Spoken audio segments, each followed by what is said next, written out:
할렐루야. 오늘 하나님 말씀 사도행전 2장 21절부터 33절의 말씀입니다. 사도행전 2장 21절부터 33절의 말씀 같이 합독합니다. 누구든지 주의 이름을 부르는 자는 구원을 얻으리라 하였느니라. 이스라엘 사람들아, 이 말을 들으라. 너희도 있는 바에 하나님께서 나사렛 예수로 큰 권능과 기사와 표적을 너희 가운데 베푸사 너희 앞에서 그를 증거하셨느니라. 그가 하나님 정하신 뜻과 미리 아신 대로 내어준 바 되었거늘 너희가 법 없는 자들의 손을 빌어 못 박아 죽였으니 하나님께서 사망의 고통을 풀어 살리셨으니 이는 그가 사망에게 매여 있을 수 없었음이니라. 다윗이 저를 가리켜 가로되 내가 항상 내 앞에 계신 줄을 배웠으며 나로 요동치 않게 하기 위해 그가 내 우편에 계시도다. 이러므로 내 마음이 기뻐하였고 내 입술도 즐거워하였으며 육체는 희망에 거하리니 이는 내 영혼을 음부에 버리지 아니하시며 주의 거룩한 자로 썩음을 당치 않게 하실 것이미로다. 주께서 생명의 길로 내게 보이셨으니 주의 앞에서 나로 기쁨이 충만하게 하시리로다 하였으니 형제들아, 내가 조상 다윗에 대하여 담다히 말할 수 있노니 다윗이 죽어 장사되어 그 묘가 오늘까지 우리 중에 있도다. 그는 선지자적 하나님의 이미 맹세하사 그 자손 중에서 한 사람을 그 뒤에 앉게 하시려고 하심을 알고 미리 보는 거로 그리스도의 부활하심을 말하되 저가 음부에 버림이 되지 않고 육신이 썩음을 당하지 아니하시라 하더니 이 예수를 하나님이 살리신지라 우리가 다 이 일의 증인이로다. 하나님이 오른손으로 예수를 높이시며 그가 약속하신 성령을 아버지께 받아서 너희 보고 듣는 이것을 부어주셨느니라. 아멘. 어제 우리가 19절 20절에서 이제 우리는 말세의 대환란에 대해서 말씀을 나눴어요. 말세는 예수님이 승천하시면서 예수님이 다시 오실 날까지라고 말씀을 드렸고 크고 영화로운 날이 이르면서 끝이 난다라고 말씀을 드렸어요. 그리고 그 크고 영화로운 날이 예수님의 재림의 날을 의미하는데 예수님의 재림이 전에는 대환란이 올 것이다. 그 환란이 바로 하늘에는 기사와 땅에는 징조가 베풀어지는데 이것은 피와 불과 연기의 모습으로 나타나게 될 거다. 해가 빛을 잃고 어두워지고 달이 빛처럼 붉어져서 사라지게 되는데 그리고 바로 이어서 새 하늘과 새 땅이 이 땅에 이루어진다라고 설명을 드렸어요. 그래서 오늘 본문 21절에 보니까 누구든지 주의 이름을 부르는 자는 구원을 받는다라고 말씀을 하십니다. 따라서 우리는 이 대환란을 두려워할 필요가 있다 없다? 없다. 왜? 예수님을 믿고 하나님 백성으로 인정받은 사람들은 다 구원을 받았어요. 그래서 우리는 항상 주님의 이름을 불러야 되는 사람들이다. 하나님께서 나사렛 예수로 큰 권능과 기사와 표적을 우리 가운데 베풀어 주시고 우리 앞에서 예수님을 그리스도로 증언을 하셨다고 그랬어요. 우리를 위해서 죽으시고 부활하신 예수님은 우리의 그리스도이심을 믿으시기 바랍니다. 또한 성령님은 우리에게 그 예수님을 그리스도로 부르도록 도와주시는 분이시고 또 진리가 뭔지 하나님이 어떤 분이고 예수님이 어떤 분이신지 알려주시는 분이 바로 그 성령님이시라는 거죠. 따라서 우리가 그래서 예수님의 이름을 부를 때 하나님은 우리를 우리의 죄에서 사함을 얻게 만들어 주신다는 거예요. 예수님을 믿고 그 입술로 예수를 시인하고 증거하는 자들을 하나님이 하나님의 백성으로 삼아 주신다고 그랬어요. 예수님은 우리에게 성령을 부어주세요. 그 성령을 받은 우리를 하나님께서 구원하시고 구원받은 우리들은 하늘로 들림을 받아서 하늘에 올라가서 이제 보좌 우편에 앉아 계신 예수님을 맡게 될 거다. 따라서 우리를 새 하늘과 새 땅으로 들어가게 하시는 분, 우리가 대환란을 보지 않고 하나님 나라에 들어가게 하시는 분이 바로 성령님이심을 믿으시기 바랍니다. 아멘. 그리고 22절부터 24절의 말씀을 보면 우선 베드로가 먼저 이스라엘 사람들아 내 얘기를 들어봐라. 내 말을 들어달라고 이야기를 합니다. 그리고 너희도 아는 바와 같이 하나님께서 나사렛 예수로 큰 권능과 기사와 표적을 너희 가운데서 베풀어 줬고 너희 앞에서 그를 증거하셨다라고 얘기하면서 그가 하나님의 정하신 뜻과 미리 아신 대로 내어준 바 되었거든. 너희가 법 없는 자들의 손, 즉 하나님의 법, 하늘나라의 법을 모르는 세상의 율법을 가지고 자기 의를 들은 그 이 유전적 율법의 그 틀을 잡고 예수님을 못 박아 죽였지만 하나님께서는 그 사망의 고통을 풀어서 예수님을 살리셨고 이는 그가 사망에서 매여 있을 수 없었기 때문이라고 이야기를 해요.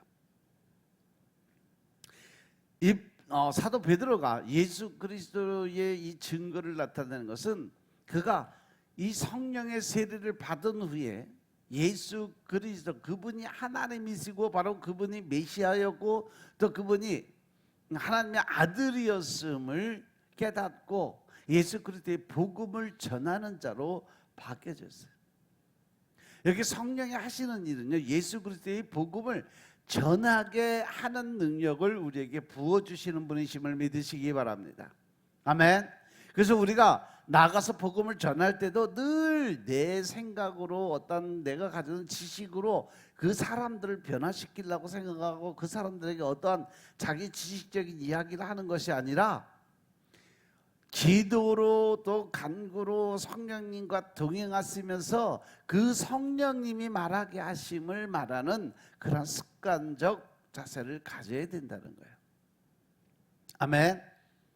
그래서 그들이 보고 들은 바와 같이 나사렛 예수는 하나님께서 능력과 기이한 일과 표적을 가지고 하나님의 아들이심을 그들에게 증언하셨던 분이다라고 설명을 해요. 예수님께서는 예수님을 통해서 그들 가운데서 이 기이한 일과 표적을 나타내신 분이에요. 태어날 때부터 수경인 자를 고치고 죽은 나사로도 살리고 앉은 병이도 일으켜 세워주시고 중풍병자들도 고쳐주시고 갖가지 우리가 살아가면서 우리가 걸릴 수 있는 모든 병에 대해서 다 치유의 역사가 일어났음을 말씀으로 우리에게 보여주고 계심을 깨달으시기 바랍니다.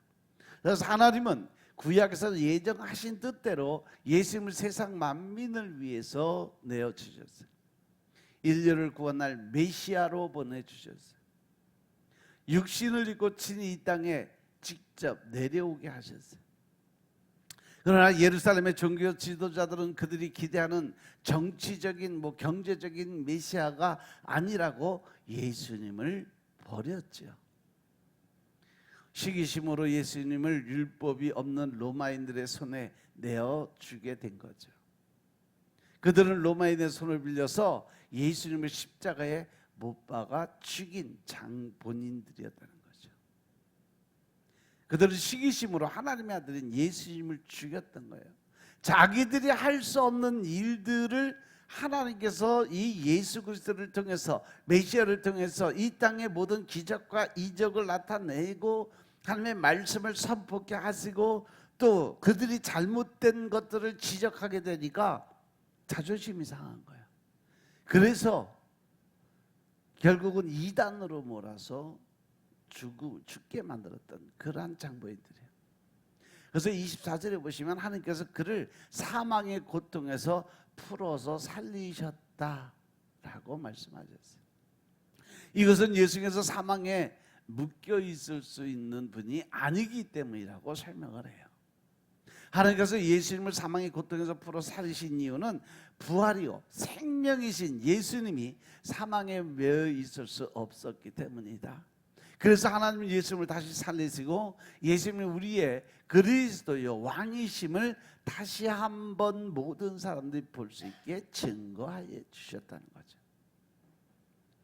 예수님 부활 승천해서 하나님의 우편에서 영원히 살아 계시는 분임을 구약의 그 선지자를 통해서 하나님이 이미 약속을 하고 말씀을 선포했어요. 다시 오셔서 영원히 왕노릇할 것까지도. 이 다윗의 시를 보면 다윗은요, BC 1000년 전에 부활하신 예수님을 바라보고 예수님이 어떻게 살 것인지 예언했던 사람이 바로 다윗이에요. 그리고 25절에 보면 다윗이 그를 가리켜서 이르되 내가 항상 내 앞에 계신 주를 배웠으며 나로 요동치 않게 하기 위해서 그가 내 우편에 계신다라고 고백을 해요. 25절에서는 다윗이 아니라 앞으로 오실 예수님에 대해서 설명을 해요. 내가 항상 내 앞에 계신 주라고 말하는 주는 다윗이 아니라 바로 예수 그리스도가 이 땅에 오심을 나타내는 거예요. 다윗은 그 앞에 계신 예수님을 항상 내가 보고 살았다라고 설명을 해요.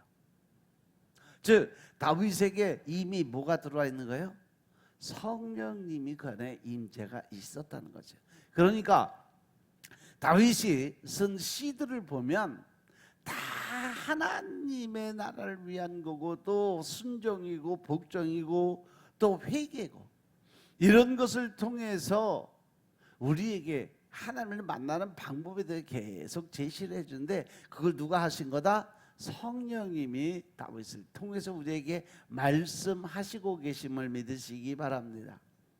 그 말씀을 읽을 때 이게 뭐 이스라엘의 역사고 이건 또 그 다윗 다윗 왕의 이야기고 뭐 이것은 뭐 솔로몬의 이야기 이런 식으로 다 남들의 어떤 하나님의 어떤 종들의 이야기로 받아들이고 내 이야기로 받아들이지 않으면 그 말씀에는 아무런 힘이 없어요. 성경 66권은 다 누구를 위해서?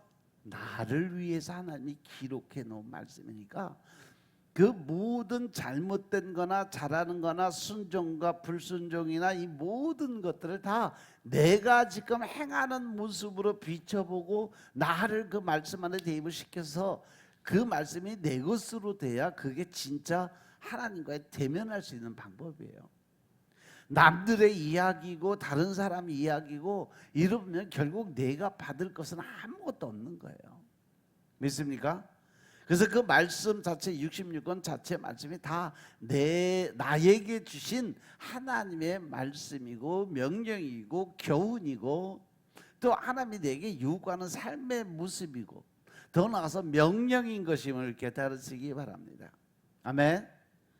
왜냐하면 예수님은 태초부터 말씀으로 계셨고 하나님과 함께 계셨다고 요한복음 1장에 분명히 기록을 해놨어요. 그리고 부활 승천하신 예수님도 하나님 우편에 항상 앉아 계시고 우리를 위해서 그곳에서 뭘 하신다 그랬어요? 중보하고 기도드리신다고 했어요. 예수님이 올라가시면서 우리들에게 약속하신 거면 내가 너희를 위해서 천국의 하늘나라에 가서 너희의 처소로 너희가 거할 처소를 예비하러 가니까 너희들이 열심히 여기서 믿음 생활하고 천국에 올라서 나고 결혼해서 같이 살자라고 약속하시고 가신 분이 예수님인 것임을 깨달으시기 바랍니다. 따라서 다윗은 항상 예수님을 바라보고 살았기 때문에 좌로나 우로나 흔들리지 않는 신앙, 오직 하나님만을 바라보는 신앙으로 살았기 때문에 전혀 세상 일에 요동치 않는 그 믿음의 소유자가 됐었다라고 이야기를 하는 거죠. 요동하지 않는다는 것은 곧 그가 좌로나 우로나 어떤 일이든지 흔들리지 않는다는 거예요. 그렇게 다윗은 하나님을 항상 바라보고 흔들리지 않는 신앙. 그래서 그에게 하나님의 여호와 니시의 영을 부어주셨고 어떠한 일을 하든지 하나님이 늘 승리하는 여호와 니시의 그 삶을 살아가고 있었음을 깨달으시기 바랍니다.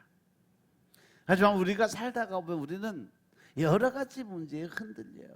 상한 갈대처럼 이 사람 말에 귀 기울이고 저 사람 말에 귀 기울이고 또 말씀에 성령님이 안에서 알려주시는데도 불구하고 현실을 바라보고 조건 따져가면서 적당히 타협하려고 그래요. 그러니까 사람들 말에 흔들리고 육신의 정욕, 안목의 정욕, 이생의 자랑의 그 삶 속에 세상 유혹에 끌려서 결국 흔들리는 믿음의 삶을 살 수밖에 없다는 거죠. 그리고 내게 주어진 상황이나 조건에 흔들리고 이리저리 비틀거리는 삶을 살 수밖에 없다. 왜? 내 안에 믿음의 확신이 없으니까 이단들이 와서 옆에서 속살속살대면 거기 홀딱 넘어가 버리는 거예요. 왜? 내 안에 확신 있는 말씀의 권세가 없으니까 그래요. 그러니까 늘 삶의 신앙관에 들어와서도 늘 불안하고 두렵고 떨리는 마음으로 살아가는 거예요. 그런데 부활하신 예수님을 온전히 믿는 사람들은 절대 흔들리지 않는다. 왜? 말씀의 반석 위에 있으니까 어떠한 유혹과 미혹이 온다 할지라도 절대 흔들리지 않아. 오직 예수, 오직 한 길로 걸어갈 수 있는 담대함이 그 아래 있기 때문인 것임을 믿으시기 바랍니다. 그래서 항상 우리 앞에 계신 하나님을 보는 자로 흔들리지 않고 견고하여져서 주에 대해 더욱 힘쓰는 자들이 되는 거죠. 26절 27절을 보시면 그래서 내 마음이 기뻐했고 내 입술도 즐거워했고 육체는 희망에 거한다고 하시면서 이는 내 영혼을 음부에 버리지 아니하시며 주의 거룩한 자로 썩음을 당치 않게 하실 것을 알고 있었다라는 거예요. 누가? 예수님께서. 아멘. 예수님 살아계실 때 기쁨이 충만하신 분이었다 그랬어요. 마음에 기쁨이 충만하고 그 마음도 즐거워하셨다고 그랬어요. 그리고 예수님의 육체에 부활할 것을 이미 알고 있었기 때문에 우리들 구원의 백성으로 만드는 그 모든 것에 희망을 걸고 살았던 분이 바로 예수님이었다는 거죠.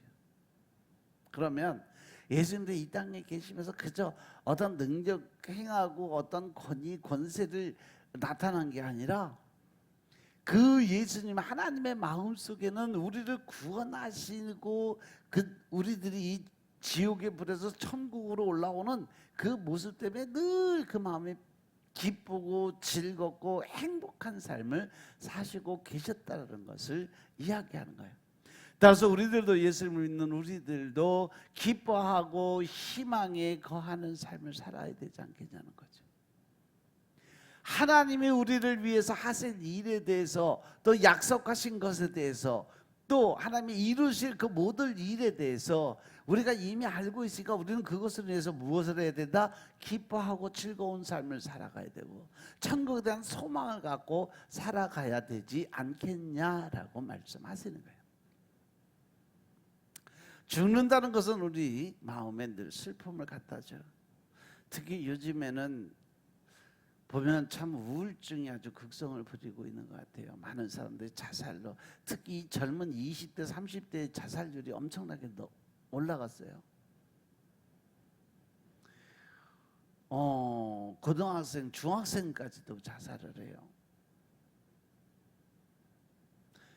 그러다 보니까 이 우울증이 아주 심각한 병이에요. 그리고 특별히 이 요즘 같은 날씨, 이 가을이 되면 낙엽만 떨어져도 센치한 마음이 들어가. 비만 내려도 쓸쓸한 마음이 들어가. 또 이제 찬바람이 불기 시작하고 찬바람이 불면 그 마음까지도 스스해져요. 그걸 보고 가을 탄다고 그러죠. 근데 가을은 남자들만 타는 게 아니더라고. 보면 여자들도 가을 타는 여자들이 있대. 봄 타는 여자들, 봄은 여자 계절이고 가을은 남자 계절이라는데 요즘엔 안 그런 것 같아. 남자고 여자고 다. 그러면 우리가 어떻게 내 안에 들어온 우울증을 극복할 수 있을까? 어떻게 하면 우리가 예수님처럼 기쁨이 충만한 삶을 살 수 있을까? 부활하신 예수님처럼 우리들도 부활할 것을 완전히 믿고 확신을 가질 때 내 안에 기쁨이 충만하게 임하게 된다는 사실 명시해 마시기 바랍니다. 예수님 하나님께서 아들을 음부에 버리지 않으시고 그 육체로 썩음을 당치 않게 할 것을 믿었어요. 하나님을 믿는 자신도 부활해서 다시 살 것을 믿었어요. 이것을 믿을 때 예수님은 26절에 있는 것처럼 희망에 거했죠. 이러므로 내 마음이 기뻐하였고 내 입술도 즐거워하였으며 육체는 당치 않게 희망에 거한다라고 기록이 되어 있어요. 우리가 절망할 수밖에 없는 이유는 우리 영이 죽었기 때문에 그래요. 아무리 부귀 영화를 누려도 결국은 죽게 될 것이기 때문에 그렇습니다. 그래서 인생 무상이라는 이야기가 나와요. 언젠가 우리는 다 무로 돌아갑니다. 하나님의 창조의 원리가 이 땅에 태어났다 반드시 죽는 것이 창조 원리의 가장 기본이니까. 그래서 대통령을 지난 사람도 다 죽어서 흙으로 돌아가고, 청소부 한 사람도 흙으로 돌아가고, 늙은 사람도 젊은이도 다 흙으로 돌아가게 돼 있어요. 그런데 이것으로 인해서 허물을 느낀다는 거죠. 우리는 이로 인해서 인생의 무의미함을 느끼고 살아가요. 그런데 믿는, 하나님을 믿는, 예수님을 믿는 그 부활의 생명을 가진 우리들은 내 안에 예수 그리스도 즉 성령님께서 함께 하심으로 희망이 생기고 소망을 가질 수 있는 삶이 있다는 거. 왜? 우리가 바라볼 수 있는 것은 뭐다? 천국이라는 거죠. 썩지 않고 더럽혀지지 않고 또 늙지 않는 육체를 가질 수 있다는 소망이 있다는 거죠. 믿습니까? 그래서 우리는 새하늘과 새 땅의 희망 안에 거하는 삶을 살아간다는 거예요. 그래서 28절에 보면 주께서 생명의 길로 내게 보이셨으니 주 앞에서 나로 기쁨이 충만하게 만들어 줄 거다라고 얘기해요. 하나님은 예수님에게 생명의 길을 보여주셔서 영생의 삶, 부활의 생명을 보여주셔서 예수님이 십자가에 돌아가실 때 이미 부활의 모습을 보여주셨다는 거죠. 예수님도 십자가를 앞에 두고 심히 고민해서 죽게 되었다고 엄청나게 고민을 했던 분이에요. 그런데 하나님께서 예수님에게 생명의 길을 보여주셨다는 겁니다. 다시 부활해서 그리스도가 되실 것을 보여주셔서 예수님이 부활을 확신했을 때 그 예수의 마음속엔 기쁨이 충만했다. 왜? 우리를 구원해 주시는 한 영혼이 천하보다도 귀하게 여기셨던 그 하나님의 뜻이 이루어지는 순간이었기 때문에. 나인성 과부는 아들을 잃고 슬피 울고 있을 때 예수님이 오셔서 울지 말라고 위로하시고 그 아들을 살려주신 사건이 나와요. 그리고 나니까 그녀에게 기쁨이 충만하게 넘치는 모습을 보여줬어요. 29절 31절의 말씀을 보면 사도 베드로는요 시편의 말씀을 해석해주고 있는 거예요. 내가 조상 다윗에게 대해서 담대하게 말하는데 다윗이 죽어 장사돼서 그 묘가 오늘까지 우리 안에 이 땅에 있지 않냐? 그런 선지자고 하나님이 이미 맹세하시고 그 자손을 통해서 한 사람을 보내주는데 그분이 뭐예요? 그리스도라는 것을 설명을 해줘요. 따라서 다윗의 묘가 그곳에 있고 다윗이 선지자라고 하면서 하나님이 다윗의 자손 중에서 이 땅에 메시아가 오시게 될 거라는 걸 설명을 해요. 따라서 음부의 버림이 되지 않고 육신이 썩음을 당하지 아니할 거라고 이야기한 것은 다윗이 아니라 바로 그리스도가 이 땅에 오셨을 때 부활의 생명을 갖고 영원한 생명을 우리에게 주기 위한 일을 하게 될 거다. 따라서 이 부분에 기록된 거룩한 자는 다윗이 아니라 그리스도예요. 그는 그리스도의 부활을 예언한 거죠.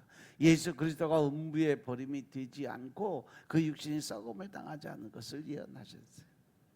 예수님 부활해서 음부에 버리지 않고 육신이 썩음을 당하지 않았어요. 왜? 썩기 전에 이미 부활하셨으니까. 마지막 33절에 보니까 이 예수를 하나님이 살리신지라 우리가 다 이 일에 뭐다? 증인이다. 아멘. 이처럼 다윗의 예언은 바로 예수님이 부활하심으로 성취가 됐어요. 베드로는 자신의 생생한 눈으로 부활하신 예수님을 보았어요. 부활하신 예수님의 명령에 순종해서 고기도 또 엄청나게 다시 잡았어요. 부활하신 예수님이 직접 찾아오셔서 아침 밥상 차려준 것까지도 받아 먹었던 사람이에요. 그는 자신이 보고 들었던 예수님을 아주 생생하게 그 모든 사람들 앞에서 지금 증거하고 복음 전도의 사명을 감당하고 있는 거예요. 사도들은 사도행전에서 부활의 증인이 되는 성령의 세례를 받았어요. 이렇게 우리들도 부활을 증언해야 성령이 임하게 된다. 성령이 임하셔야 우리가 예수님의 증인으로 변화될 수 있는 조건을 가질 수 있다라는 거죠. 이렇게 우리들이 예수 그리스도의 증인이 되어야 하나님의 나라가 확장될 수 있다. 여러분 이제 33절에 하나님이 오른손으로 예수님을 높이 들으셨고 그가 약속하는 성령을 아버지께 받아서 너희에게 보고 듣는 이것을 부어주셨느니라. 사도 베드로가 예수님이 우리에게 약속한 성령을 보내주시는데 그 성령이 어떻게 오는 거예요? 하나님께 예수님이 받으셔서 그 성령을 우리에게 보내주시는 과정을 설명하는 거예요. 하나님 그 부활하신 예수님을 오른손으로 높이시고 하늘로 승천하게 하셨어요. 승천하신 예수님이 그 약속하신 성령 아버지께 받아서 그들이 보고 듣는 그 성령을 부어주셨다는 거죠. 하나님 우리가 눈으로 보고 들을 수 있는 그러한 실존하는 분이심을 나타낸 거죠. 급하고 강한 바람 같은 소리로 임하시고 눈에 보이는 불의 혀같이 임하셨던 그 성령님, 우리는 그 성령님을 통해서 예수님이 부활하셨다는 것을 확실히 알 수 있었다는 거죠. 창세기 보면 야곱은 요셉이 죽었다고 생각을 해서 맨날 슬퍼했어요. 그 7년 환난은 들어가서 7년 가뭄을 통해서 아들들이 애굽에 가서 그 요셉을 만나서 그 모든 곡식들을 가지고 와서 아들이 살아있다고 아무리 얘기를 해도 안 믿었어요. 그런데 요셉이 야곱에게서 요셉에게서 타고 오라고 보낸 그 수레를 보고 그제서야 요셉이 살아있음을 알게 됩니다. 내가 눈앞에 보이는 증거가 있어야 믿는 그 믿음의 신앙이 지금 우리들의 신앙이라는 거예요. 아멘. 마찬가지로 우리는 성령님을 통해서 예수님이 지금 하나님 우편에 살아계신 것을 알 수 있어요. 우리는 부활 승천에서 하나님 우편에 살아계신 예수님을 믿을 때 성령을 받을 수 있다는 사실 명심하시기 바랍니다. 성령님은 무조건 그냥 산에 올라가서 그냥 나무 뿌리 잡고 주여 믿습니다 할렐루야 하고 지고 흔들고 밤새도록 철야하면 얻어지는 것이 아니에요. 성령님은 부활하셔서 영원히 살아계신 예수님을 믿을 때 우리에게 임할 수 있다는 사실 명심하시기 바랍니다. 성령님과 예수님과 하나님은 한 분이기 때문에. 그래서 우리가 오늘도 하나님의 은혜 가운데서 주님이 인도하시는 그 마음의 감동으로 때에 따른 뇌리의 이 뇌파로 우리에게 주시는 생각 안에서 하나님의 명령을 받으면 즉시 순종할 수 있는 여러분들의 삶이 되시길 주님으로 축원합니다. 늘 말씀을 의지하고 기도를 통해서 하나님과 교통할 수 있는 여러분들의 삶이 되시길 주님으로 축원합니다. 기도드리겠습니다. 아버지 하나님 감사드립니다. 오늘도 아버지의 은혜 가운데 우리가 살아갈 수 있는 길을 열어주시고 더 큰 하나님의 사랑을 나누고 베풀 수 있는 자리에 서게 하시니 감사합니다. 서로 협력해서 선을 이루라 하신 주님께서 과연 우리가 선한 모습이 어떤 모습이냐, 바로 하나님을 기쁘게 해드릴 수 있는 삶을 사는 것이 바로 선한 자의 모습인 것을 깨닫게 하시고 오늘 하루도 오직 주님의 영광을 위해서 하나님을 웃게 만드시고 또 하나님을 웃을 수 있는 삶을 살 수 있도록 선한 자의 모습으로 살아가게 역사하옵소서.